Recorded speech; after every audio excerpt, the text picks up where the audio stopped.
on a un changement de premier ministre et cette fois-ci, il est élu. Parce que je crois que notre nouveau chef va bien faire le travail. Une chose est certaine, c'est que c'est un homme brillant. Il connaît les rouages de l'économie. Il a des contacts partout à travers le monde. On a mis un brain à la tête du pays là, et non pas un acteur.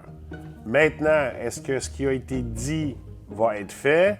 Ça, c'est quelque chose d'autre. Et que tu aies gagné ou perdu tes élections, on est un pays, puis je pense qu'il faut tous se ranger derrière lui, parce qu'on est en train de vivre, on va vivre les prochaines années des moments très difficiles, parce que l'autre côté de la frontière ne semble pas vouloir dérougir. J'écoutais Trump faire ses énoncés et son marketing, puis je trouvais qu'il est resté quand même de glace, très professionnel. Il a réitéré la souveraineté du Canada.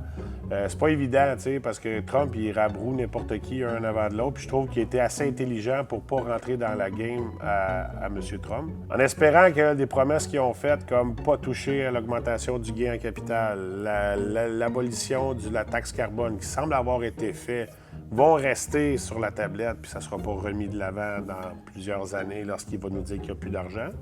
Le problème, c'est que là, on va avoir un gouvernement aussi dépensier que lui qu'on vient d'avoir. C'est ça qui me fait peur un peu. Là, on pourrait me dire « Ouais, mais c'est pas grave, ça va... » Non, parce qu'on ne fabrique pas pendant ce temps-là. On fait que garrocher puis de s'endetter. On a un maintien artificiel de notre économie si on fait juste dépenser de l'argent et envoyer des chèques à tout le monde. S'il n'y a pas d'infrastructures qui se construisent, s'il n'y a pas de nouvelles technologies qui sortent de ça, s'il n'y a pas des projets innovants qui vont s'en aller avec ça, avec tout cet argent dépensé-là, de plus que qu'est-ce qu'on dépense déjà, hein? Le premier budget, c'est 65 milliards de déficit. Là. On vient d'en faire un de 65, 70. Là, on en refait un autre de 65. Puis je pense que c'est comme ça pratiquement pendant les 4 à 5 prochaines années du budget. Là. On va encore s'endetter. Puis ultimement, c'est là que j'ai peur que les promesses de ne pas toucher aux taxes vont finir par tomber. Parce qu'ultimement, on n'a pas les moyens de tout ce qu'on va dépenser.